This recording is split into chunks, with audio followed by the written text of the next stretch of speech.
Everyone. Thank you for watching the first part. The second part is getting ready to be released. Please like and subscribe, leave your comments. Let's keep the conversation going and have a great day. And then, so I think with the movement and everything, that's where the next question comes in. How do you think the movement should stay relevant?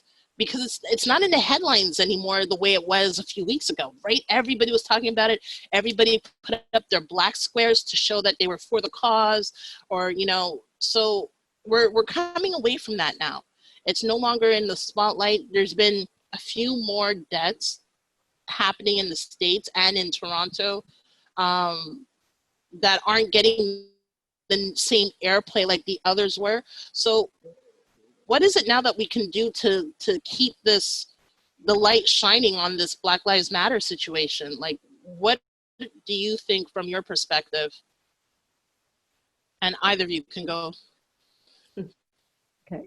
So yeah, it's funny. I think I've been saying the same thing. I was like, how come we don't see it on the news anymore? Like, how come we're not seeing all the updates?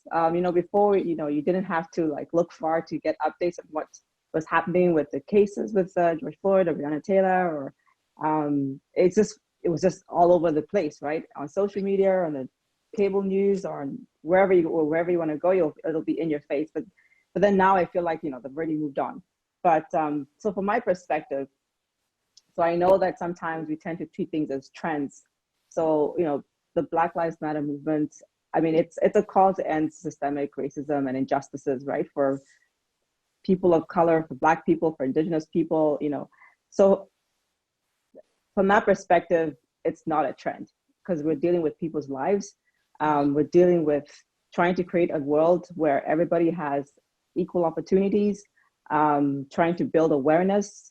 So it's up to us to continue to have these conversations. We can't rely on mainstream media to keep us informed, because if we do, then we're going to be, quickly moving on to the next headline, which is what tends to happen. So we really have to continue having these conversations. I think education is key. Not only do we need to educate ourselves, we need to educate our children. We need to educate our families, even our church environment. So like if I think about the church, Transformation Church where I'm from, have we been having enough conversations as a congregation about race? Do we understand where people are at? Do we understand what people's hearts are? Are people having questions? Do we talk to the kids' church, like what is appropriate to share with them about race? We talk about God's love, and we know that God's love transcends all sin and transcends all forms of inequality and injustice, because God is always about love. So we talk about that, but at the same time, we need to talk about what's happening in the world out there, because our children are confronted with different kinds of realities in the world. So, I feel like we still have to continue to have those conversations and have a structured process for having these conversations, these discussions.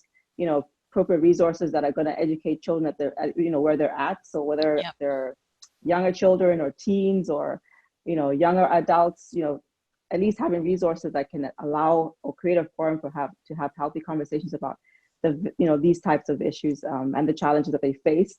So for me, it's about continuing the conversations, about continuing education, it's about continuing awareness, it's about also encouraging people to speak up. I think we've talked about this before. We shouldn't be afraid to speak up anymore. So if we see something and it seems as it's wrong, it's unjust, it's unfair, we have to speak up. We shouldn't be silent anymore, because Right. that's what also kills a movement, right? Silence kills a movement. So we have to speak out against these things, even when it's uncomfortable. And obviously, all of these conversations have to come with love. So I'll continue to say that, because it's not about creating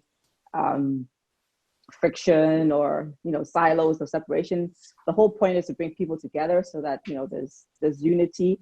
But at the same time, we have to understand that these issues do exist. Like if I think about, we've spoken about Quebec, for example. I think even our own premier doesn't acknowledge that systemic racism is an issue. For example, the Canadian Parliament is arguing about whether or not systemic racism is an issue. So if there's a debate right now about whether or not systemic racism is an issue, I mean, that's already a problem that we have to kind of face and tackle. So that's why the movement still needs to continue, because at the baseline, we still at least have to acknowledge that this is an issue that needs to be addressed. We can't pretend because we have multiculturalism and we have diverse communities here in Canada that everything is hunky-dory. It's great that there's, representation in most places, but does that mean that people have equal opportunity, even though there's diversity? I mean, that's a whole other level. So those are the kind of things that we have to continue to talk about in order to ensure that at least the movement stays alive in Canada. So I think that's kind of my perspective on, why it should not be treated as a trend and why we should continue, to speak out about it and to raise awareness about all forms of injustices here in Canada and, around the world eventually as well. Absolutely. And, for me, like I mentioned, going back to several years, seeing what was going on with my kids and the community that I used to be a part of, and just trying to, speak up, I guess, and but then struggling with not wanting to offend, my white friends, for example. Like, here she comes. Is she always going to be talking about race? Is it always got to be da da da da da? And you don't want to be that person either. But I think that this is such a critical time and such an important movement that I have to think about the future of my kids and the world that I want them to be in. And more than anything, when we put our heads on our pillow at night, we just want to know that our kids are going to be okay. We want to know that our kids are going to be accepted. And I cannot no longer stay silent and watch people go along la-di-da and be uncomfortable myself, knowing that, hey, there isn't equal opportunities here for my kids. Like there's no reason that things should be different for them. And so I think just continue to have the uncomfortable conversations, continue to address issues, continue to point out things, and there's ways to say things. So you don't have to come across like you're beating somebody over the head. And right. Being women of faith, we have that with us, and just to go forward in that. And so, that's my hope, that's my prayer, just to get out of my comfort zone and stop trying to please everybody. And just, if I see something, which is what we teach the kids, if you see something, you've got to say something. And we just cannot pretend that there's not an issue when there is. And so I appreciate the movement and I support it. And, and I know that there's people, I have many friends, obviously, of different races, like we all do, whatever. And I see so many of them going to bat for us.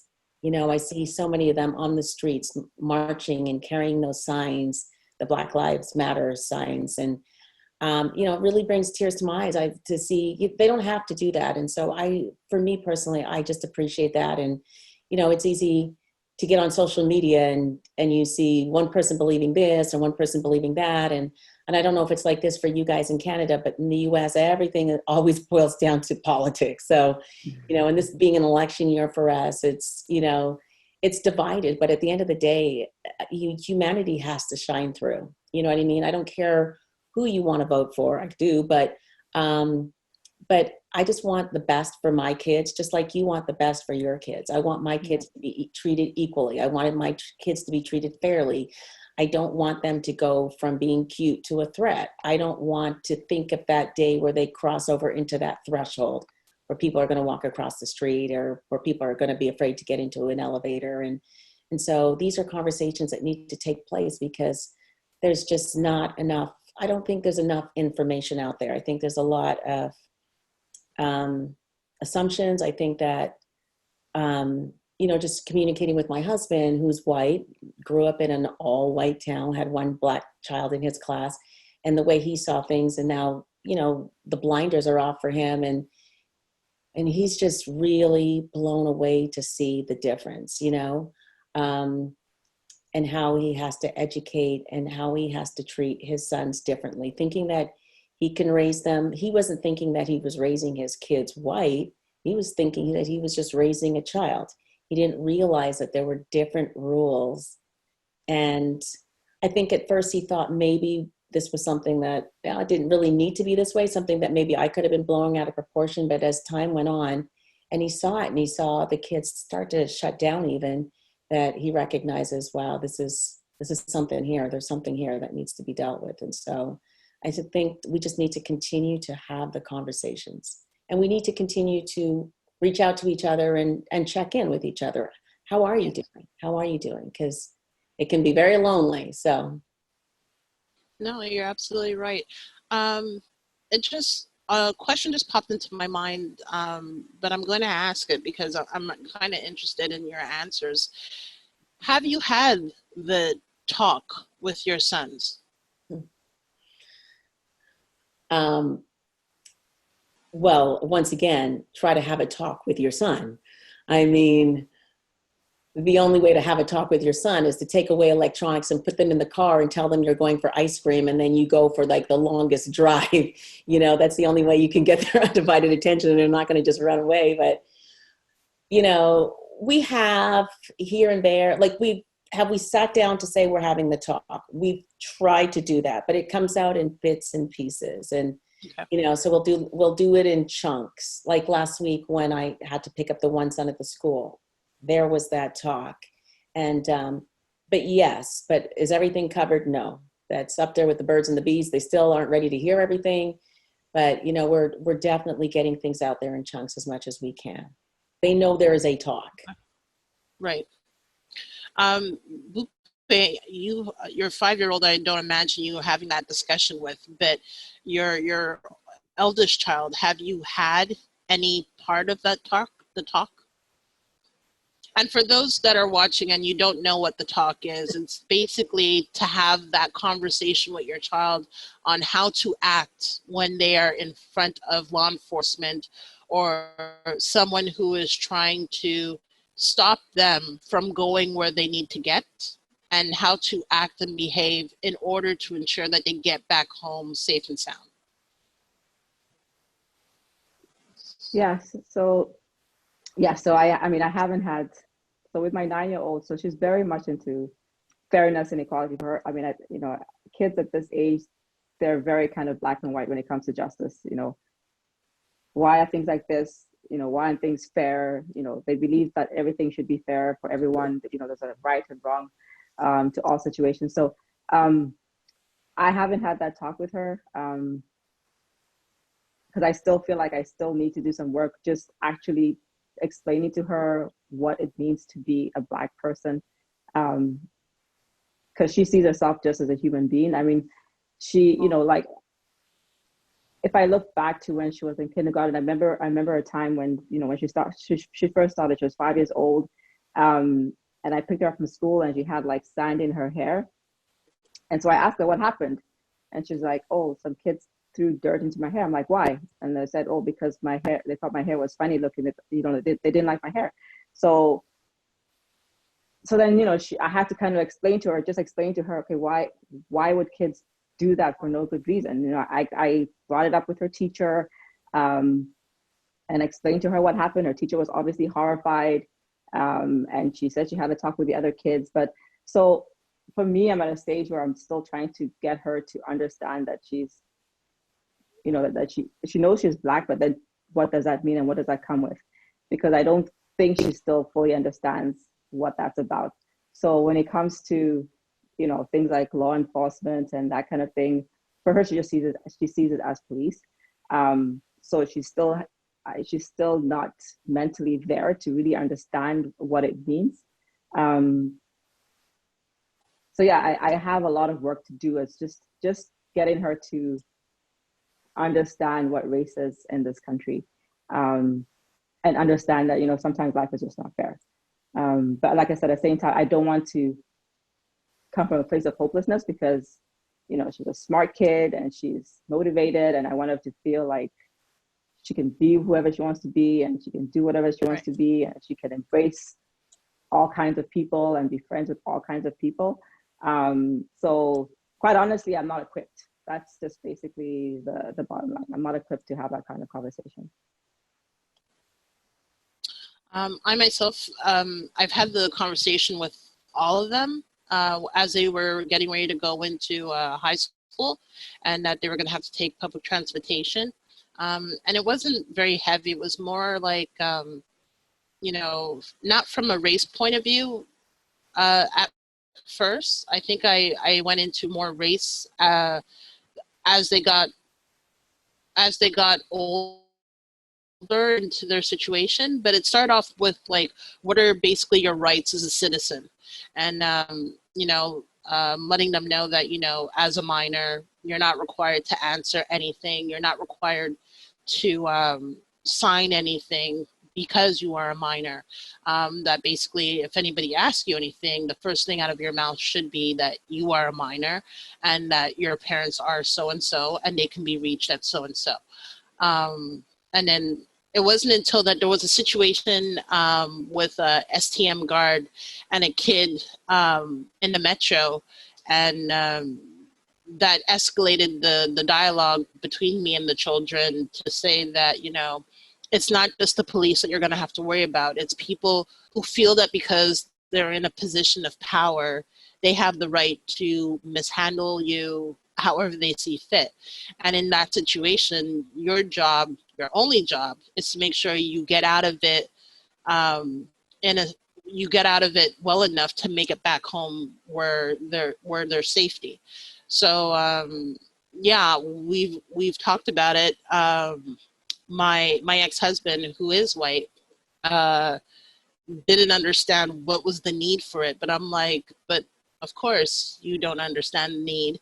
And then it wasn't until the children were with him and he got, they saw for themselves with the police. He was driving with them, and the police stopped them. I guess he was speeding, and they said the way that the whole situation went from start to finish was completely different than anything they've ever seen. I don't get stopped by the cops. I'm a pretty good driver. But we've been in situations where people who have been driving us have been stopped for passing a stop sign or something like that, and they were a person of color. So the interaction between the police and the driver at that time was just very different than when it happened with their father in the car. So the first thing they came home was like, Dad got stopped, but it was so different. And I was like, well, really, how different was it? How different can it be? Like, if you're speeding, you're getting a fine and you're getting demerit points. And they're like, no, because the officer was just like, oh, they're trying to make it fun. And like, they're just talking. Whereas, we've seen situations when we're with you and your friends where it's very abrupt. They're talking very military-like. And it was just like, oh. And then, it was Emily who was just like, yeah, it was a whole different vibe, like night and day, for lack of a better words. And so I was just like, well, if those experiences helps you see exactly what it is that we're trying to get across to you, that there is a difference, then, I'm glad for it. And I'm glad you were able to witness it and then also still get back home. So then, even my son was just like, if we were in a Black person's car or a Spanish person's car or an Indian person's car, I don't think that officer would have been as cool as anything. And I'm like, probably not, but that's the point that I'm trying to get across. Yeah, I was just interested because I know they like to make a big deal about, people of color like to have the talk with their children. So it just dawned on me that I didn't know why it wasn't a part of my initial questions. But yeah, I was just curious about if you guys had that discussion. I think my next question would be, as a POC mom, person of color, for those watching and not familiar with the lingo, what are the new concerns that are coming out of this Black Lives Matter movement? What do you think are the new concerns that we need to pay attention to and focus on? I think that you don't want the message to get lost. And I do worry about that. I do worry that it's becoming, the narrative is being switched. I hear, you can get lost in the news. And so my concern is that let's focus on the facts. Let's stay focused on the facts. Let's stay focused on the message and not let's not get distracted. And there is inequality, and this is an issue, and we are trying to change things, and it's as simple as that. And so I just don't want to see this turn into a race war, a civil war, a political war. Now we have all these monuments coming down, and it's creating just sheer chaos here. And and it's every little thing that you add to the movement really starts to distort the movement. And so I want to make sure that we just stay focused on what is going on. How did this whole thing get started? Yes, it started 400 years ago, but with what happened in the park, with what happened with George Floyd, now we've got Elijah, like all these things. There is a problem. There is a misconception. There is a problem with how Black people are being perceived and how we are being treated. And doesn't matter that slavery ended so many years ago. There's still a problem, all the microaggressions that we talked about earlier. And so that is my concern. That is my worry, that, as things get bigger, that it just becomes a mess. Right. And I want to make sure that we just stay focused on the fact, and that it stays peaceful, it stays civil, that we can both learn, that we can all learn from each other, people of color. This is not a one-sided issue. There's a lot of issues on our side as well. And so I just want to see us come together united. And so that's what I'm thinking.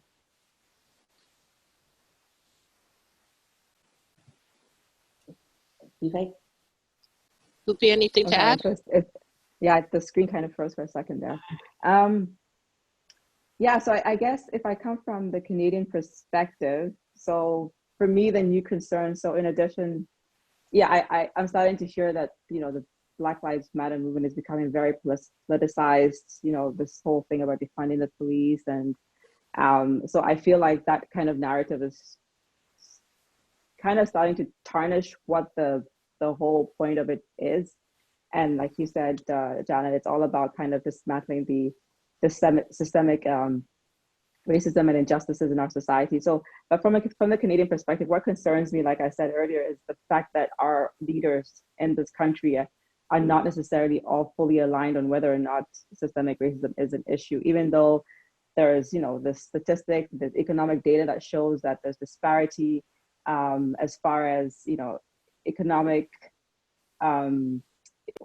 economics, as far as, educational opportunities for children and for families from generation to generation, as far as, police and racial profiling. There's data that kind of supports that there is a systemic issue that's going on there, but I feel like there's this kind of, complacency and tendency to try and kind of, hush it, if you will, and, try to insinuate that, things are not so bad here in Canada. So for me, the concerns that I'm seeing is that, and even these videos that are surfacing and issues that are surfacing from the West Island is as far as the schools with, there's that one story of the Black child who was, labeled as the most likely to be a criminal, for example. Like there's these kind of stories that are surfacing in our communities that were kind of silenced, but then now they're kind of like coming to the surface. But there's some outrage initially, but what happens after a couple of weeks or once the news cycle dies down? Is there really any kind of resolution to these kinds of issues, or is it just kind of like swept under the rug as well? So for me, the concerns for this country is are we really going to deal with these issues, the systemic racism in this country, or are we just going to put up task forces and put people in place to kind of deal with the issues at a surface level and not necessarily bring about change? So that's why we have to continue this conversation. That's why we have to continue to educate ourselves, increase our vocabulary so that we can communicate things effectively, and even equip our children and our friends and our neighbors to be able to have much more productive conversations that bring about change. So I think that's why we really need to push the needle further in that direction. Going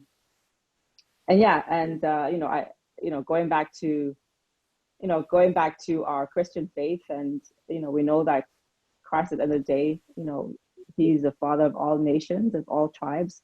So his heart and his desires to see all his children united. So we know that we're working, so long as we're working in his will, so long as we're focused on, pouring out love to everyone and having conversations in a healthy manner that are at the end of the day going to bring, love into the community, if you will, and ultimately, spread the love of Christ. I think that's where our focus should be. And so, I'll continue to remain hopeful. But at the same time, I do recognize that these issues and these concerns are starting to come up as far as our overall community not wanting to acknowledge it fully. So we have to continue pressing on for that specific reason, because at the end of the day, our children are the ones who suffer, in these systems, whether it's in institutions and schools. They're the ones who are going to pay the price if we don't continue to speak up on their behalf and to be advocates on their behalf. Because they, like I said, in my case, my kids are not old enough to be able to understand what's going on yet. So I have to be the one to speak up on their behalf. And so that's why we have to continue having these conversations and recognizing what's going on, and, demystifying any kind of, wrong narratives, if you will. Absolutely. The final question of the night: what are you doing to keep the movement in the spotlight? Praying. Yeah. That's big and needed. So keep on keeping on. Yes. No, my husband and I, we talk about it obviously at length all the time. And, there's a hope that, we being in an interracial marriage, that we can somehow be a bridge, or we can somehow take part in something maybe in our new community here, where we can get more involved in uncomfortable questions, and be a place where maybe people can ask questions that they're afraid to ask other people. I remember going for lunch with somebody once, and she has I think she had 4 of her own kids, and there was a situation that took place, and she was thinking of adopting these 4 Black other kids from a foster situation, which was admirable. But I felt like it was coming from a place of like, okay, is this like a trendy thing to do? Like, what are you doing? And then she sat there and she said to me, she goes, my question is, why are Black people so angry all the time? And I was like, did she just ask me that? And so, once again, these conversations that need to take place, and that's her point of view, that's her perception of Black people. And I'm hoping that my husband and I can maybe be used somehow to try and keep this movement in the light, to continue to have these conversations, because we, as parents, we all want the best for our kids. And so that's our hope, and that's our prayer. Yeah, for sure. Yeah, and I think from my perspective, so as a professional, like, one of the ways that I'm keeping it alive is even just having the conversations with my coworkers and colleagues. And so I'm involved in, like, as part of my job, I'm involved with a lot of like training. And so I have the opportunity to, even as simple like training, for example, for healthcare professionals. So bringing together panels and, groups of people to have conversations about healthcare topics and whatnot. So from my perspective, it's something as simple as making sure that there's representation in whatever groups of people that I bring together to deliver a learning program, for example. So, in the past, there's a tendency to always kind of bring the same types of people, because you consider them as experts, but not necessarily a diverse group of experts. So for me, one of the things that I've challenged myself is to be even much more mindful and deliberate to ensure that there's, proper representation, even in my workplace and in the types of engagements that I have with programs that I develop. So that's definitely one way that I continue to keep the movement alive, and to even speak up with my colleagues as well, and to, challenge where appropriate, because we have, a lot of corporations have diversity inclusion groups, but they don't necessarily go as far as they should. But, that's also another area that we can influence as well. And then obviously, like, I think I spoke to it earlier, I think it is important to ensure that our children in the church are also properly equipped. Because I've noticed a gap in my own life, that my kids, I'm responsible for teaching my kids, but at the same time, our kids, and generally, even in the schools, are not being properly educated on these types of issues and topics. And even if you think about history, do they really understand the history of this country and how things came to be? Because that also is very important in informing why things are the way they are. So, so I think from a church perspective as well, just moving forward, it's going to be important to at least provide proper resources and accessible training tools and forums for our children to be able to have healthy conversations and to feel equipped to go into the world and to feel empowered, especially in this day and age. So those are kind of like some of the areas that I think are going to be important moving forward from my perspective. From my perspective, I've just been making myself more available online. Like I've been doing a bunch of talks where I'll open up a Facebook room or a Zoom or whatever platform, and we'll pick a topic to discuss, and people will come on and share what they want to share. Moving forward, though, I would love to be able to broaden that and extend it out to like the schools as well, because I agree too. Like, there's only one point of history is written by the winners, right? So yeah, when you win, you can take whatever narrative you want to take. Janet, you mentioned it's been 400 years, but before that, there is a whole society, a whole culture that is not talked about because the sands of time has erased it, a lot of it.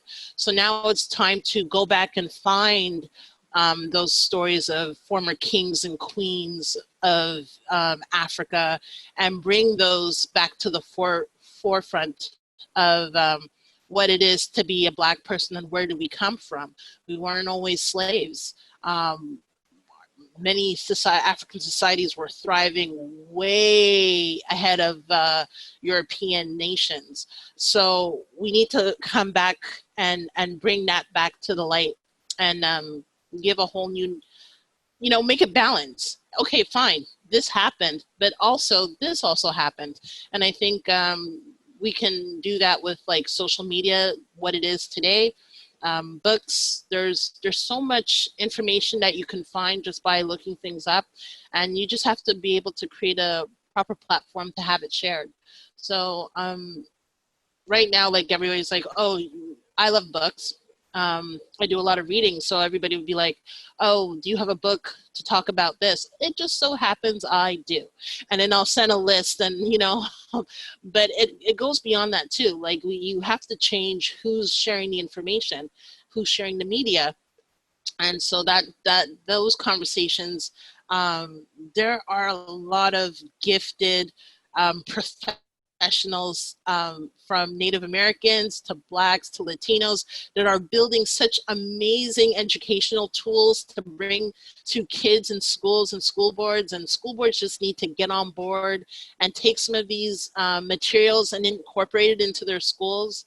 Do away with the stuff from the 50s and the 60s. The whole education system needs an overhaul, but that's a whole nother thing altogether. But we need to see who, I know that it's popular now to say, oh, everybody's trying to put people that looks like me on the screen. And, that rang true when Black Panther came out and everybody's like, oh my God. But it's not an old story. This is a comic book that goes back from like the 70s. So why are we waiting 40 years for it to there's so much information that, we just need to bring it forth. And we need to make it relevant to where we are. So it's like, I love the fact, Janet, that you're on with us and you give us the American point of view. Totally appreciate it.